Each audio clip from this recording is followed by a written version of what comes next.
Mauricio, ¿ya has reaccionado a las fotos del telescopio James Webb? No, pero lo puedo hacer. A ver, es que no tengo nada que decir.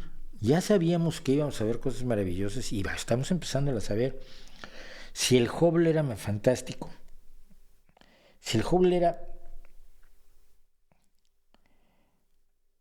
El universo siempre ha estado allí, pero no lo podíamos ver. Lo empezamos a ver cuando Galileo levantó su telescopio y vio con las limitaciones del momento lo que vio.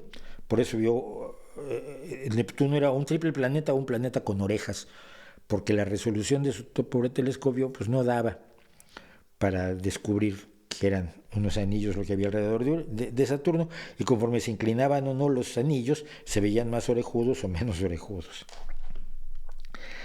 A partir de ahí hemos ido descubriendo el universo, en gran medida gracias a los telescopios. La variabilidad de las cefeidas permite el descubrimiento de que el universo no era la Vía Láctea, sino que era muchísimo más grande.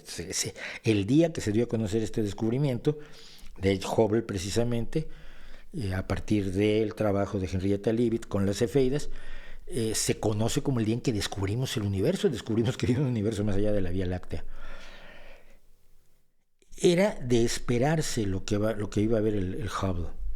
Está viendo mucho más allá porque tiene mucha mayor resolución, porque ve con mucha mayor claridad que lo que hizo el Hubble. Nos va a asombrar en su belleza, porque el universo es estético. El universo, las formas del universo resulta que inciden en nuestra emocionalidad de una manera impresionante, que a mí me llama mucho la atención, de verdad. La forma en que ver lo que hay allá afuera nos afecta. Yo soy alguien que ha visto la luna con asombro toda la vida, pero es que la pienso en estos términos. Es una piedra que está flotando allá afuera, que me refleja la luz del sol. Es un trozo de piedra que no se me cae en la cabeza, es una roca gigantesca que se está alejando poco a poco además. Y me da luz en la noche y permite pensar y permite hacer poesía y permite pintarla como la pintó Van Gogh. Nos afectan profundamente esos hechos astronómicos. El más simple, pues, obviamente, ver el sol, la luna y las estrellas que puede uno ver de noche cuando no hay luna y cuando no hay contaminación lumínica en nuestras ciudades.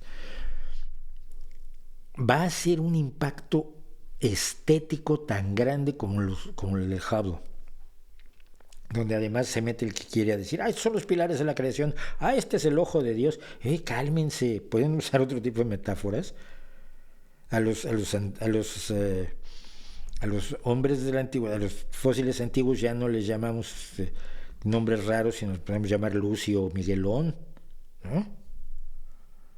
Que son Lucy, el Australopithecus que descubrió Johanson, y Miguelón, el que descubrieron Arzuaga, Bermúdez de Castro y Eudald Carbonell en Atapuerca hace 30 años.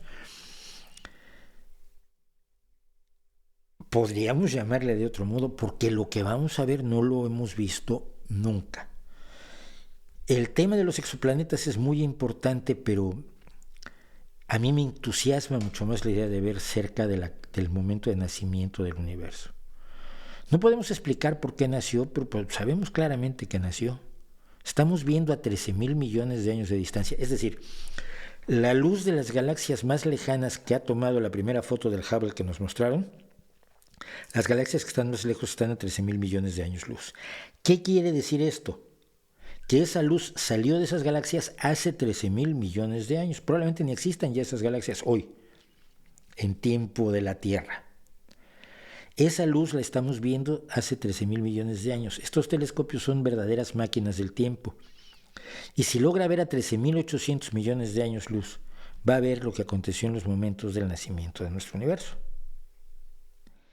Si eso no te impresiona y prefieres creer en un Dios, que se le ocurrió un día que no tenía mejor que hacer, llevaba toda la eternidad contándose los dedos y tenía los dedos que tengan los dioses, y dijo, voy a crear el mundo, porque se le ocurrió, pues estaba de humor.